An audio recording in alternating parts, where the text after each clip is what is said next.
this report and you haven't been briefed on it? Well, how can I be briefed on something I haven't... Well, your department's working on it. They stuffed up. You reckon they might have a case to put to you? The 5AA Breakfast Show. Weekday mornings from 6 on 1395. Adelaide's 5AA. Interactive radio. Text 1999 1395. Peter Godfrey.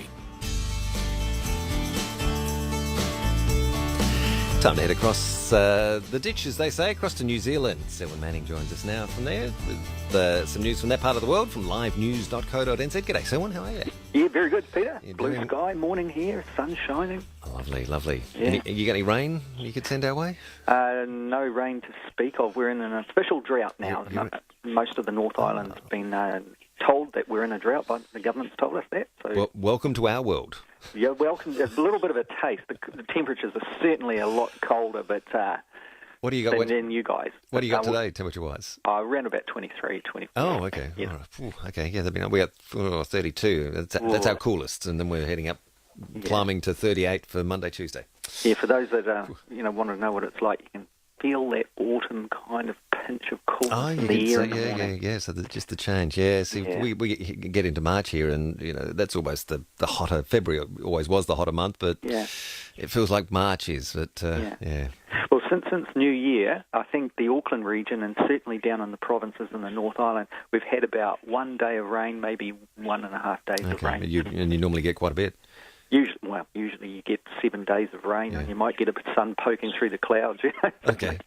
Yeah. So, are you into water restrictions or anything like that, or not that far yet? It can't be far away. I mean, I think they're chewing through that. Yeah, apparently the dry spell's going to go for a bit longer, Okay. Yeah. All right. Well, if you need any advice on, trying to keep your garden green, we learnt all that when we had our major drought a couple of years back, so... Okay, I've got a fish pond, and I keep taking water out of that. You've got a what, sorry? A fish pond. Oh, fish pond.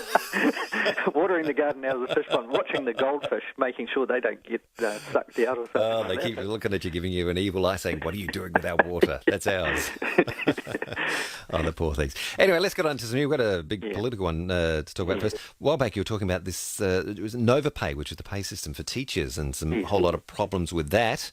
Sort of around that, and the Minister of Education, some more problems and more political pressure that's drawing John Key into it. Absolutely, those are the key words. Political pressure, and it's intensifying on Hekia Parata. She's the Minister of Education over this side, and it's over this series of failures. Mainly, there's a few things, but the series of failures under her watch relating to Novopay. There's also she's I should say the problems with Novopay is the teachers here are not getting paid. Some of them just haven't been able to get their pay, for properly.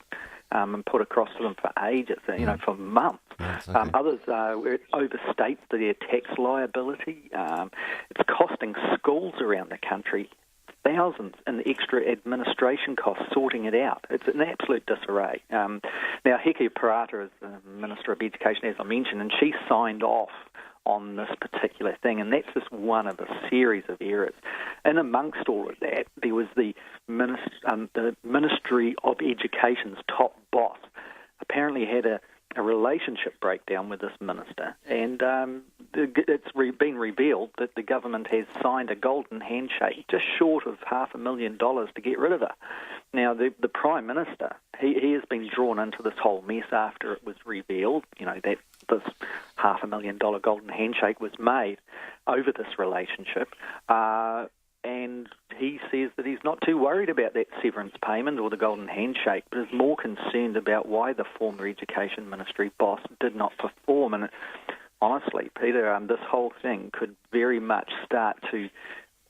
Well, his government could easily be defined as the golden handshake government if this kind of thing continues on, when you haven't got the teachers being paid their salaries and their wages, but you've got the top boss who was responsible for this mess, and the minister who's falling out, and then they pay $500,000 to this top boss of the Education Ministry to kind of walk. The whole thing just smacks of throwing money where the government says it doesn't have money. And John Key, perhaps, Peter, has forgotten that the Nationals, when they were last in government for a stretch in they were chucked out of office in 1999, and one of the big campaigns there was that no more handshakes would be given by a new government, and they suffered for it at the general election. So the Prime Minister at the moment is also over in Latin America.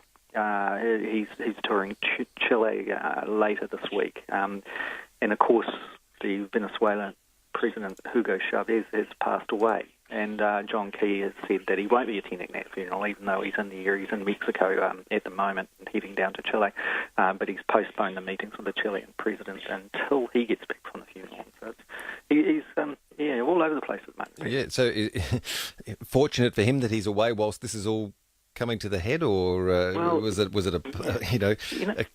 The funny thing about this issue is that it isn't really hitting head. People are just getting no satisfaction. There's no solutions being offered. The Prime Minister, John Key, before he went away, it was about last week or the week before, he put one of his big fix-it ministers, a guy called Stephen Joyce, in charge of trying to sort this mess out, which is, in a way, it's kind of saying that his Minister of Education isn't capable of fixing the problem. Joyce is highly regarded in being able to sort out such messes when they occur, but it seems that it hasn't been able to be sorted out. This Novopay problem is lingering on, and if you follow, for example, the teachers that are putting stuff out on Twitter and things like that, it's just non-stop throughout the country of teachers saying, this isn't right, I've been overpaid and got to pay them back. Others are saying, I haven't got any pay at all. Others are saying, God, they've taxed me as if I've been earning twice as much. And it's just an absolute mess. And this has been a while. I can't recall how long ago it was you first mentioned that to us about the problems with that. Well, 6 months, is it, or more? Oh, Peter, it was well before Christmas when it started to show. And this is what I mean. It hasn't kind of spiked. It's just been there, like this festering mess ever since the thing was lodged. The Novopay is an Australian-owned company, and right. So there's been, the problem there is in this way that the minister herself signed off that it was all okay, and so they've cemented into this contractual situation where the government, I don't think, seems to know how to unpick it. And the confidence in the Novopay system over the side of the ditch is just a mess. Yeah. There's no confidence in it at all. Which is going to affect morale amongst teachers, how well they're able to perform their job, and you kind of wonder how many people would continue to turn up at work if they weren't getting their pay. Yeah. And it shows you the resolve and the commitment of the teachers. Some teachers are saying, "What on earth is this government trying to do?" These are the public state-owned school teachers, and they're saying, "What's this government trying to do? Turn us all into volunteers or something?" That's the kind of degree of frustration that's around there, and you kind of think to yourself, "Okay, why can't it be fixed?" Yeah. And the lack of any sort of sense of urgency of fixing it, making it even worse. And these types of red herrings where the Prime Minister comes in and says, yes, we paid $500,000 to get rid of the person who was at the top of the ministry, and she's responsible for these things. She fell out with the Ministry of Education. She's got $500,000 to walk. But what I'm really worried about is why she didn't perform. And you kind of think, get off the grass, mate. Yeah. Yeah, well put. On to other matters. Now I know you don't mind a glass of wine or a sip of beer, all in moderation, of course, at times. Yeah. But can you do that whilst you're driving your car? We're not talking about if you're intoxicated, but just having a little sip driving. What's the law in New Zealand? Well, apparently over this side of the ditch, Peter, it's okay. It's legal to have a swig of beer, have your bottle open, sitting beside you in your little cup holder. And have a bit of a swig of beer as you're driving down the road. And no one knew this, but apparently there is no law that outlaws that in New Zealand unless you're over the legal limit. And this came about because somebody was reported for actually doing that? Yeah, this couple were driving down the road. I think it was around the Nelson area, which is at the top of the South Island. They're driving down the road and they see someone having a great big swig out of a bottle of beer. So they think, God, this is appalling. We'll ring the cops. So they ring the cops, and they were told, no, that's okay as long as he's not over the limit. So this became a bit of an issue in the newspapers down there in the South Island, and so the newspapers went to the Minister of Transport, Big Jerry Brownlee, who's also in charge of the Christchurch rebuild after those earthquakes, and he says, no, It's satisfactory how it is. Our emphasis is on making sure people are not over the legal limit. Apparently this loophole where you can drink beer while you're driving along, he's got no intention of fixing that loophole. He says it's satisfactory as it is, and the Ministry of Transport's kind of sticking up for the Minister's view there. So at least there's some good relationships between the Ministry of Transport and the Minister of Transport when it comes to drinking beer in a car, Peter. Yeah. Well, it's something else that we seem to share. I was curious about whether that was the case here. Yes. Now, I'll need to check to ensure that I'm right. I found the legislation, but that takes a bit of time to wade through. But true. There is a newspaper report. It goes back to 2009, but it says, and I quote, "South Australia spends millions of dollars spreading the anti-drink driving message, yet it is still legal to drink alcohol behind the wheel." South Australia, one of two without a law specifically prohibiting drinking alcohol. This story did go on to say that one of our independent MPs was going to put a bill into, or an amendment in. Now, whether that has happened, I don't know, but I'll check to clarify that. But we may be in the same situation as you. Well, it's a real interesting one, isn't it, in the sense that, you kind of think, well, if you're just having one stubby, is it going to put you over the limit? Yeah, but then there's maybe. the other thing about, is there a spike where you could go over the limit for a couple of minutes? All that type of thing. Yeah. And then you ease back in your blood levels or whatever. I know in the United States, I just assumed that you were not allowed, because of the United States movies and things like that, where it's obviously banned in most states over there from being able to open it.